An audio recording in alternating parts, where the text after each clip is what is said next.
जय हिंद दोस्तों, मैं मुकेश कुमार लक्ष्य स्पार्क चैनल में आपका स्वागत एवं अभिनंदन करता हूं।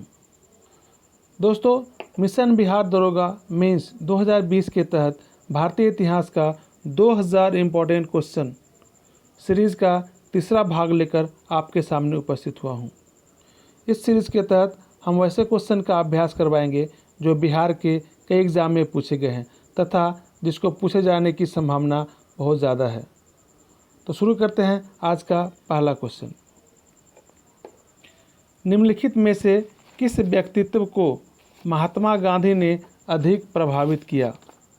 ऑप्शन है जयप्रकाश नारायण, सुभाष चंद्र बोस, अब्दुल गफ्फार खान, जवाहरलाल नेहरू।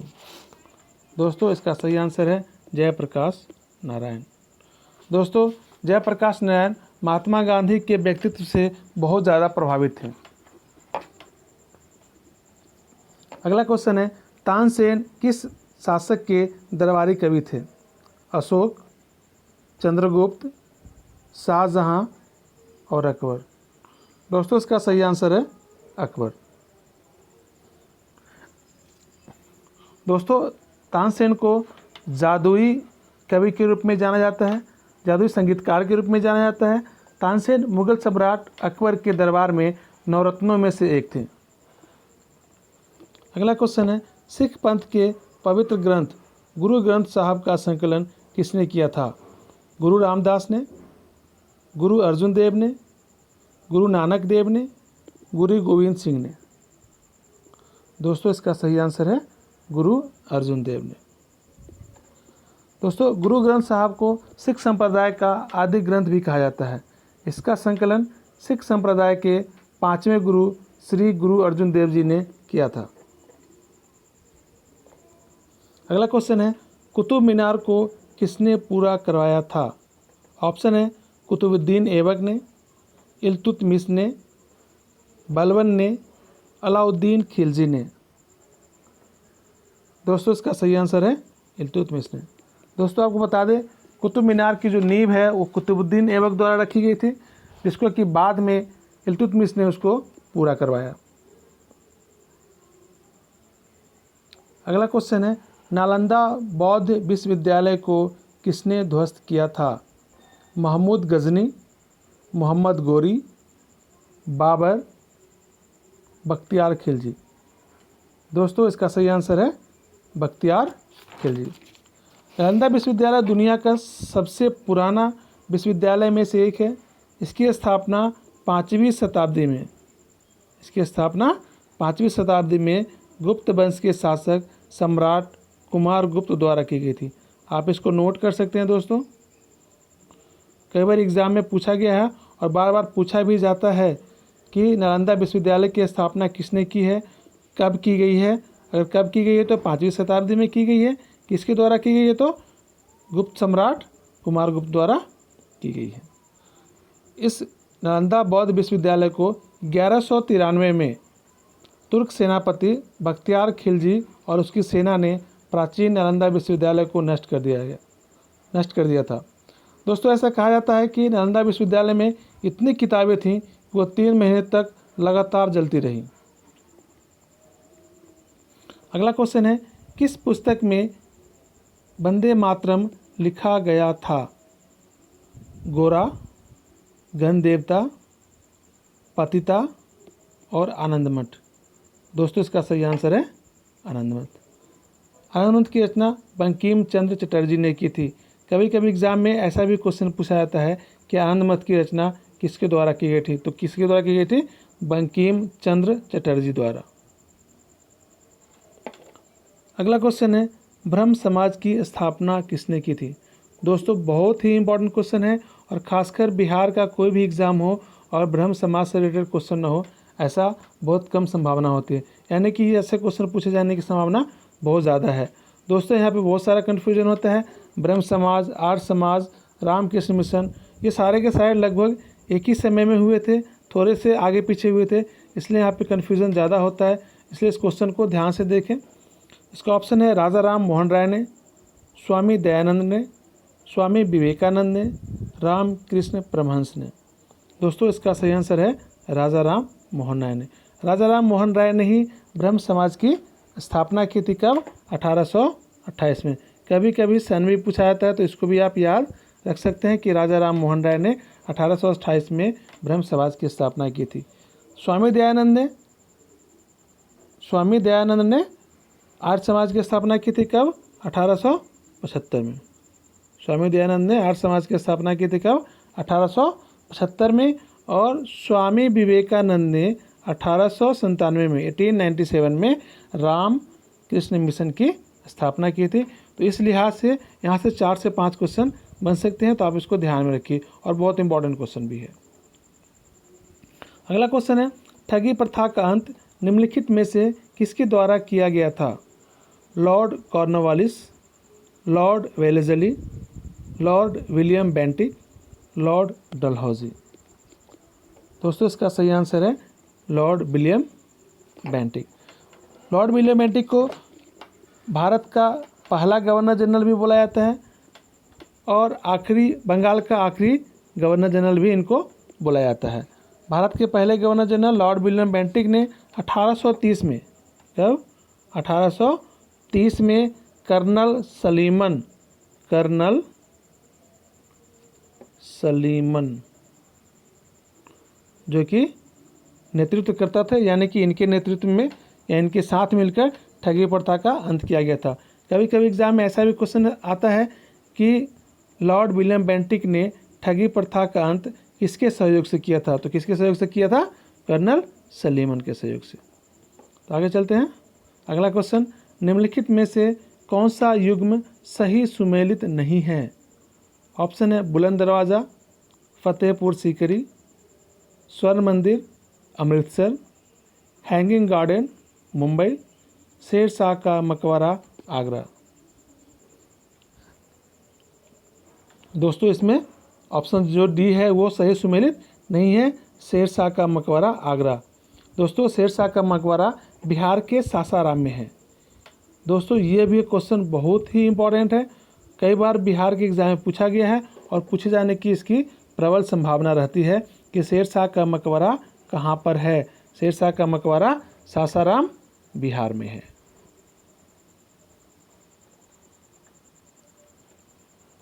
अगला क्वेश्चन है, 1857 ईस्वी की क्रांति का नेतृत्व बिहार में किसने किया? दोस्तों बिहार का एग्ज़ाम हो और ऐसा क्वेश्चन ना पूछा जाए, 1857 की क्रांति से संबंधित क्वेश्चन ना पूछा जाए, शायद ही ऐसा होता होगा।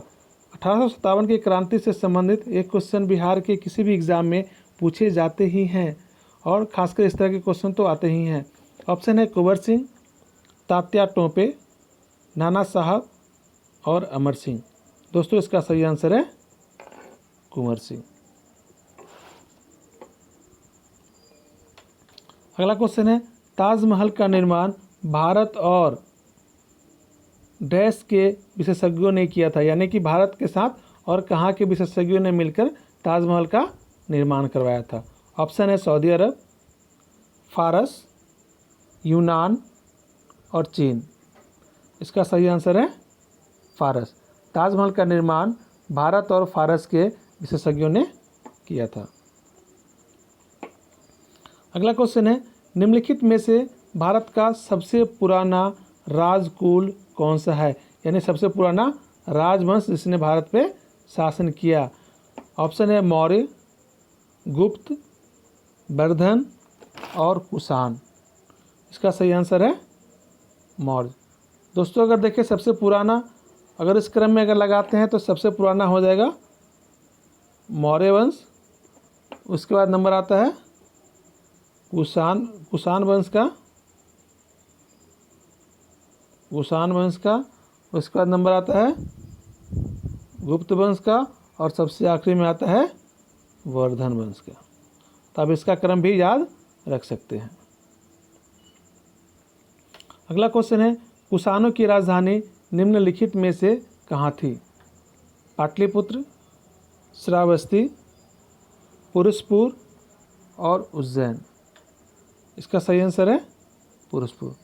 कुषाण वंश ने मौर्य वंश के पतन के बाद भारत पर शासन किया और कनिष्क कुषाण वंश का सबसे प्रतापी शासक था, जिसने अपनी 2 राजधानी बनाई हुई थी। पहला राजधानी थी इसकी पुरुषपुर और दूसरी राजधानी थी मथुरा। यानी कि जो कनिष्क था, जो कुषाण वंश का शासक था और कुषाण वंश का सबसे प्रतापी और सबसे स्ट्रॉन्ग शासक हुआ करता था, उसने अपनी 2 राजधानी बना रखी थी। एक था पुरुषपुर, दूसरा था मथुरा। तो यही दोनों को कभी कभी एग्ज़ाम में ऑप्शन चेंज करके दे दिया जाता है। एग्ज़ाम के हिसाब से बहुत ही इम्पॉर्टेंट है। आगे चलते हैं। नीचे लिखे सम्राटों में से कौन सा अंतिम दिनों में अपने पुत्र का बंदी था? ऑप्शन है अकबर, बहादुर शाह जफर, शाहजहां, औरंगजेब। इसका सही आंसर है शाहजहां। ऐसा कहा जाता है कि शाहजहां जब बूढ़ा हो गया था, उस दौरान इनके पुत्रों में आपस में उत्तराधिकारी का संघर्ष शुरू हो गया था। उत्तराधिकारी के संघर्ष में औरंगजेब जीत जाता है। औरंगजेब जीतने के बाद आगरा के किले के शाह बुर्ज में शाहजहां को कैद कर लेता है और उसी कैद के दौरान लगभग 1 साल के बाद 1666 में शाहजहां की मृत्यु हो जाती है। अगला क्वेश्चन है, किस वर्ष सुभाष चंद्र बोस को आज़ाद हिंद फौज का सर्वोच्च सेनापति घोषित किया गया? 1945 में, 1943 में, 1936 में, 1939 में। इसका सही आंसर है 1943 में। दोस्तों आपको बता दें 2 जुलाई 1943 को सुभाष चंद्र बोस सिंगापुर में गए थे, जहां उनको आज़ाद हिंद फौज का सेनापति घोषित किया गया था। कभी कभी एग्ज़ाम में आज़ाद हिंद फौज की जगह भारतीय राष्ट्रीय सेना, इसको आप नोट कर सकते हैं, भारतीय राष्ट्रीय सेना, या कभी कभी एग्ज़ाम में INA इंडियन नेशनल आर्मी भी लिखा मिल सकता है। तो यहाँ पे आपने कंफ्यूज नहीं होना है। अगला क्वेश्चन है, निम्नलिखित में से वे चारों स्थल जहाँ आदि गुरु शंकराचार्य ने 4 मठों की स्थापना की थी।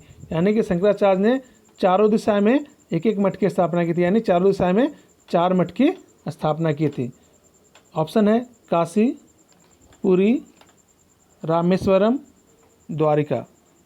दूसरा ऑप्शन है बद्रीनाथ, सोमनाथ, हरिद्वार और पुरी। तीसरा ऑप्शन है बद्रीनाथ, श्रृंगेरी, पुरी और द्वारिका। चौथा ऑप्शन है श्रृंगेरी, पुरी, द्वारिका और ऋषिकेश। इसका सही आंसर है ऑप्शन सी, बद्रीनाथ, श्रृंगेरी, पुरी और द्वारिका। दोस्तों ऐसा कहा जाता है कि सनातन धर्म में मठ परंपरा को लाने का जो श्रेय है शंकराचार्य को ही जाता है। इन्होंने ही चारों दिशा में अलग अलग 4 मठ की स्थापना की थी। उत्तर दिशा में ज्योतिर्मठ है, उत्तर दिशा जो कि बद्रीनाथ उत्तराखंड में है, जिसको कि हम ज्योतिर्मठ बोलते हैं, ज्योतिर्मठ। ये कहाँ पे है? बद्रीनाथ में है, उत्तराखंड में है।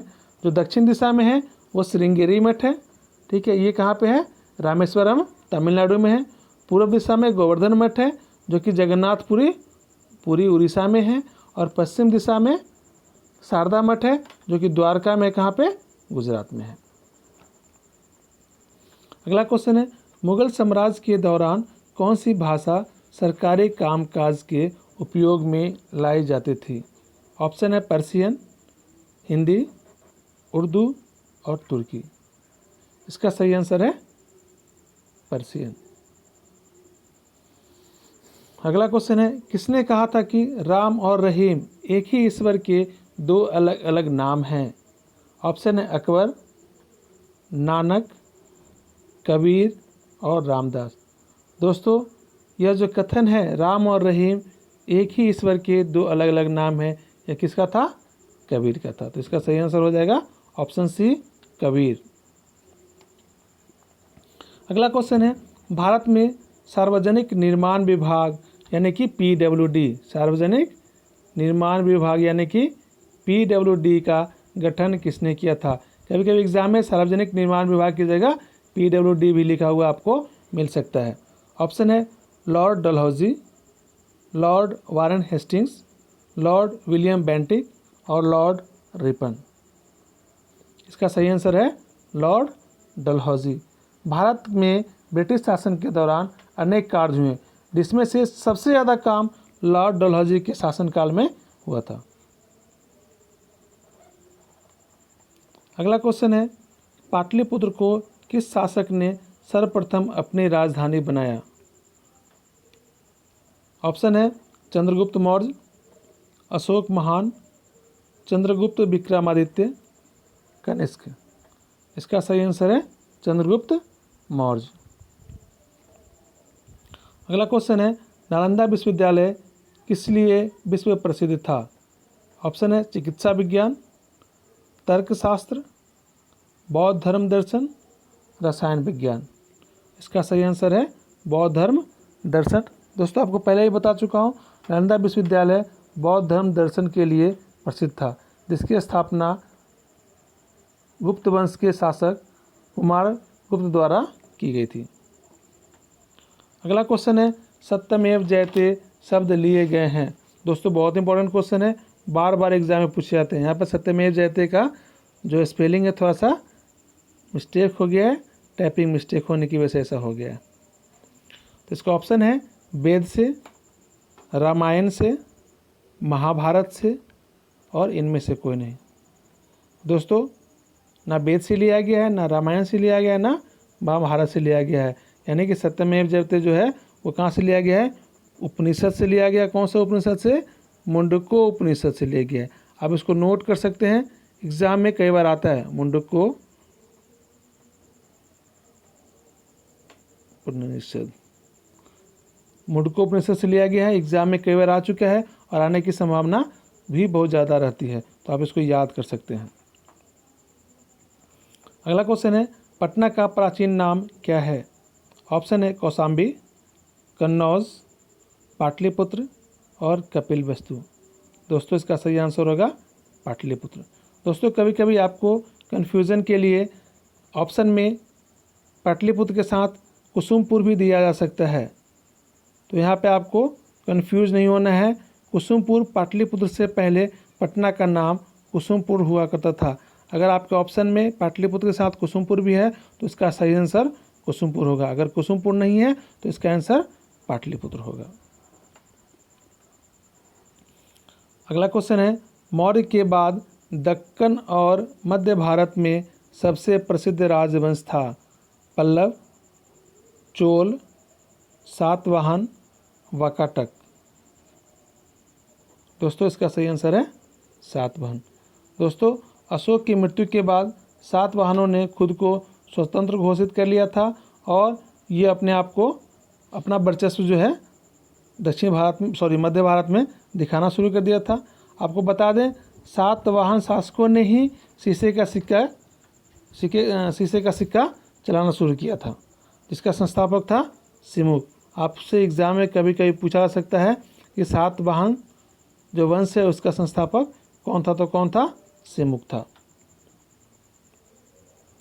अगला क्वेश्चन है, सिंधु घाटी सभ्यता की लिपि थी फारसी, द्रविड़, संस्कृत, उद्वाचन योग्य नहीं। दोस्तों इसका सही आंसर होगा उद्वाचन योग्य नहीं। दोस्तों आप जानते होंगे कि सिंधु घाटी सभ्यता से जो भी चीज़ें मिली हैं या जो भी लिपि मिली हैं, जो भी लिखी हुई स्तंभ मिले हैं, उसको अभी तक नहीं पढ़ा जा सका है, इसलिए वो उसको हम उद्वाचन योग्य नहीं मानते हैं। लेकिन ऐसा कहा जाता है कि जो सिंधु घाटी सभ्यता की जो लिपि है वो भाव चित्रात्मक है, यानी कि चित्र में अंकित है, लेकिन अभी तक पढ़ी नहीं जा सकी है। दोस्तों मेरा ये वीडियो आपको कैसा लगा? अगर अच्छा लगा तो लाइक करें, सब्सक्राइब करें और अपने दोस्तों के साथ शेयर करें। अगर आपने अभी तक मेरे चैनल को सब्सक्राइब नहीं किया है तो आप मेरे चैनल को सब्सक्राइब कर लें। सब्सक्राइब करने के बाद साथ में लगे बेल आइकन को प्रेस कर लें ताकि हमारा जो भी वीडियो आए उसका अपडेट आप तक पहुंच सके। दोस्तों इसके साथ साथ चैप्टर वाइज जो MCQs है उसका भी सीरीज़ चल रहा है। आप उसके सीरीज़ को भी आप हमारे प्लेलिस्ट में जाके आप चेक कर सकते हैं। प्लेलिस्ट में जाके आप चेक कर सकते हैं।